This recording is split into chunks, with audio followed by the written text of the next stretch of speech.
আসসালামু আলাইকুম প্রিয় দর্শক, আপনাদের সবাইকে শুভেচ্ছা সহ আমন্ত্রণ জানাচ্ছি বাংলা ভিউ সংবাদে।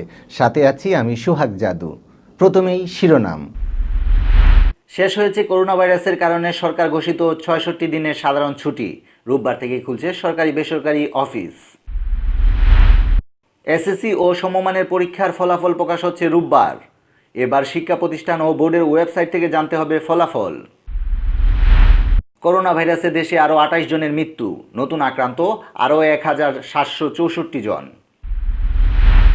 সিলেটে আরও ৩১ জন করোনা ভাইরাসে আক্রান্ত, জেলায় এ পর্যন্ত আক্রান্তের সংখ্যা ৪৬১। জিয়াউর রহমানের মৃত্যুবার্ষিকী উপলক্ষে বিএনপির খাদ্য সামগ্রী বিতরণ।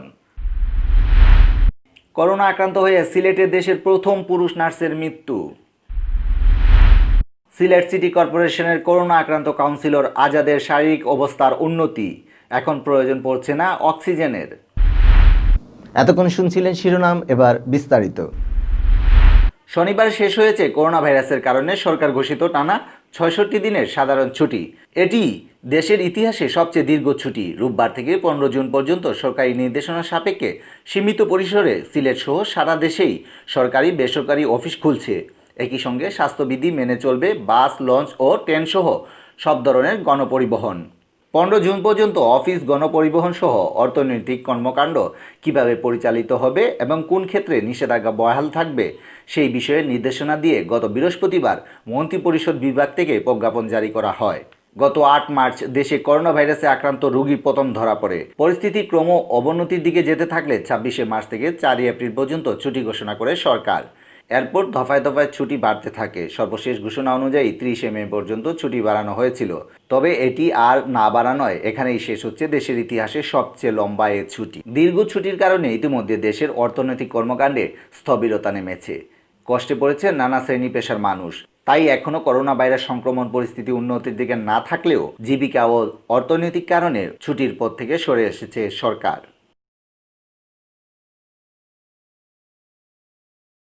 এসএসসি ও সমমানের পরীক্ষার ফলাফল প্রকাশ হচ্ছে রোববার দুপুর ১২টায়। সারা দেশে একযোগে এসএসসি ও সমমানের পরীক্ষার ফল প্রকাশ করা হবে। সকাল ১০টায় প্রধানমন্ত্রী শেখ হাসিনা গণভবন থেকে ভিডিও কনফারেন্সের মাধ্যমে পরীক্ষার ফলাফল ও পরিসংখ্যান প্রকাশ করবেন। এবারের এসএসসি পরীক্ষায় সিলেট শিক্ষা বোর্ডের অধীনে পরীক্ষার্থীর সংখ্যা ছিল ১,১৬,৪০৭ জন। এর মধ্যে পরীক্ষায় অংশ নেন ১,১৬,১০৪ জন। এবার শিক্ষা প্রতিষ্ঠান থেকে ফল জানানো হবে না। করোনা ভাইরাসের কারণে সামাজিক দূরত্ব নিশ্চিতে এ ব্যবস্থা নিয়েছে সরকার। তবে পরীক্ষার্থীরা নিজ নিজ শিক্ষা প্রতিষ্ঠান ও শিক্ষা বোর্ডের ওয়েবসাইট থেকে এবং এসএমএস এর মাধ্যমে ফল জানতে পারবে। করোনা ভাইরাসে আক্রান্ত হয়ে দেশে গত ২৪ ঘন্টায় আরও ২৮ জনের মৃত্যু হয়েছে। এতে ভাইরাসটিতে মোট মৃতের সংখ্যা দাঁড়ালো ৬১০ জনে। একই সময়ে করোনায় আক্রান্ত হিসেবে শনাক্ত হয়েছেন ১,৭৬৪ জন। শনিবার দুপুরে স্বাস্থ্য অধিদপ্তরের করোনা ভাইরাস বিষয়ক নিয়মিত হেলথ বুলেটিনে এ তথ্য জানানো হয়। বুলেটিন পড়েন অধিদপ্তরের অতিরিক্ত মহাপরিচালক অধ্যাপক ডক্টর নাসিমা সুলতানা। তিনি নতুন যুক্ত একটি সহ মোট ৫০টি আরটিপিসিআর ল্যাবরেটরিতে নমুনা পরীক্ষার তথ্য তুলে ধরে জানান, করোনা ভাইরাস শনাক্তে গত ২৪ ঘন্টায় ৯,৯৮৭টি নমুনা পরীক্ষা করা হয়।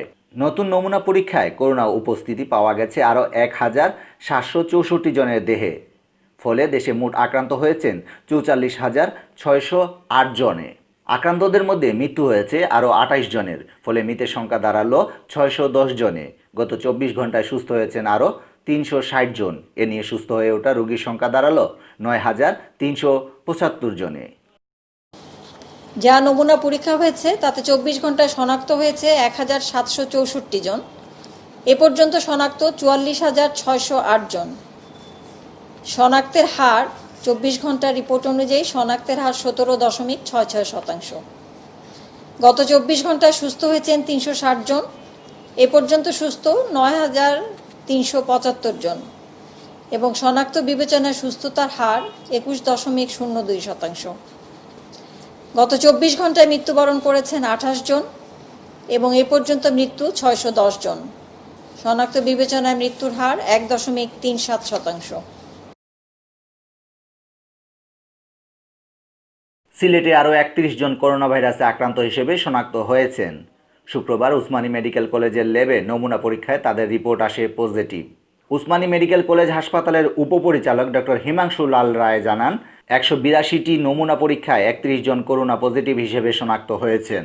নতুন আক্রান্তদের মধ্যে 18 জনই সিলেট সদর উপজেলার। এছাড়াও বিয়ানীবাজার উপজেলার 3 জন, কানাইঘাটের 4 জন, হবিগঞ্জের 4 জন, জৈন্তাপুরের 1 জন ও গোলাপগঞ্জের 1 জন রয়েছেন। এ নিয়ে সিলেট জেলায় করোনা আক্রান্তের সংখ্যা দাঁড়িয়েছে 461 জনে। অসহায় মানুষের মধ্যে খাদ্য সামগ্রী বিতরণের মধ্য দিয়ে সাবেক রাষ্ট্রপতি ও বিএনপির প্রতিষ্ঠাতা জিয়াউর রহমানের 39তম মৃত্যুবার্ষিকী পালন করেছে সিলেট বিএনপি। এ উপলক্ষে মহানগর বিএনপি অসহায়দের মধ্যে খাদ্য সামগ্রী ও বিএনপি নেতা আব্দুল কাইয়ুম চৌধুরী খাবার বিতরণ করেছেন। শনিবার নগরীর দরগা মহল্লা এলাকায় অসহায় লোকজনের মধ্যে খাদ্য সামগ্রী বিতরণ করে মহানগর বিএনপি। খাদ্য সামগ্রী বিতরণকালে বিএনপি চেয়ারপারসন খালেদা জিয়ার উপদেষ্টা ডক্টর এনামুল হক চৌধুরী বলেন, জিয়াউর রহমান ছিলেন বহুদলীয় গণতন্ত্রের উপদেষ্টা। ক্ষুধামুক্ত বাংলাদেশের স্বপ্নদ্রষ্টাও ছিলেন তিনি। মুক্তিযুদ্ধ ও রাষ্ট্র পরিচালনায় তার ভূমিকা এদেশের মানুষ কখনো ভুলবে না।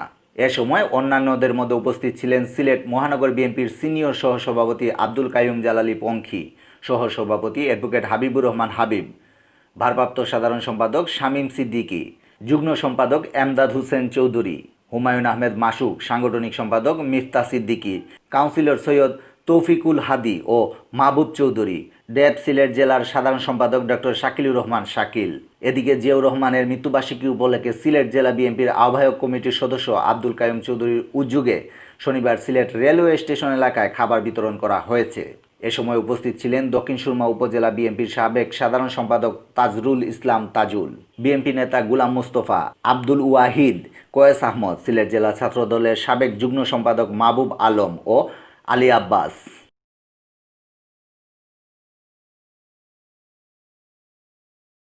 বিশ্বব্যাপী করোনা মহামারী চলছে। প্রাণঘাতী এই ভাইরাসে প্রতিদিনই আক্রান্ত ও মৃত্যুর রেকর্ড হচ্ছে। ঝুঁকি নিয়ে চিকিৎসকের পাশাপাশি করোনা আক্রান্তদের সেবায় ছিলেন তারা। মৃতের তালিকায়ও ছিল নার্সদের নামও। এবার সিলেটে কোভিড-19 আক্রান্ত হয়ে মারা গেলেন বাংলাদেশের প্রথম পুরুষ নার্স মোহাম্মদ রুহুল আমিন। শুক্রবার রাত 10:15টার দিকে মারা যান শহীদ শামসুদ্দিন আহমদ হাসপাতালের ওই নার্সিং কর্মকর্তা। সিলেটে করোনা রোগীদের সেবা দিতে গিয়ে নিজেই করোনা আক্রান্ত হয়ে পড়েছিলেন শহীদ শামসুদ্দিন আহমদ হাসপাতালের নার্সিং কর্মকর্তা মোহাম্মদ রুহুল আমিন। চিকিৎসার জন্য নিজের কর্মস্থল শহীদ শামসুদ্দিন আহমদ হাসপাতালের আইসোলেশনে ভর্তি হন তিনি।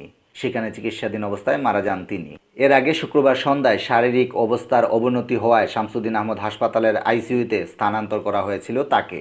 শনিবার স্বাস্থ্যবিধি অনুসরণ করে সিলেট নগরীর হযরত মানিক পীর রহমতুল্লাহ আলাহির কবরস্থানে তাকে দাফন করা হয়েছে।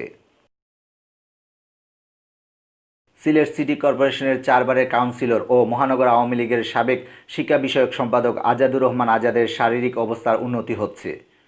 করোনা আক্রান্ত হয়ে শহীদ শামসুদ্দিন আহমদ হাসপাতালে এখন চিকিৎসা নিচ্ছেন তিনি। শুক্রবার রাতে তাকে কয়েকবার অক্সিজেন দেওয়া লাগলেও শনিবার সকাল থেকে তার অবস্থার উন্নতি হয়েছে। তাকে এখন আর অক্সিজেন দেওয়ার প্রয়োজন হচ্ছে না। শনিবার তার ডায়রিয়াও হয়নি। কাউন্সিলর আজাদুর রহমান আজাদ জানিয়েছেন, আগের চেয়ে তার শারীরিক অবস্থা এখন অনেক ভালো। জ্বরও নিয়ন্ত্রণে রয়েছে। শারীরিক দুর্বলতা থাকায় চিকিৎসকরা তাকে আরও 2-1 দিন হাসপাতালে থাকার পরামর্শ দিয়েছেন। করোনা পরিস্থিতির শুরু থেকেই বিভিন্নভাবে অসহায় মানুষের জন্য বিরামহীন কাজ করে গেছেন কাউন্সিলর আজাদুর রহমান আজাদ। এরই মাঝে শরীরে জ্বর অনুভূত হয় 23 মে তিনি করোনা পরীক্ষার জন্য শহীদ শামসুদ্দিন আহমদ হাসপাতালে নমুনা প্রদান করেন। পরদিন তার শরীরে করোনা ভাইরাস শনাক্ত হয়। বৃহস্পতিবার তার শারীরিক অবস্থা কিছুটা খারাপ হলে তাকে ডক্টর শহীদ শামসুদ্দিন হাসপাতালে ভর্তি করা হয়। এতক্ষণ শুনছিলেন বাংলাভিউ সংবাদ। এরপর প্রচারিত হবে সিলেটের আঞ্চলিক ভাষায় সংবাদ।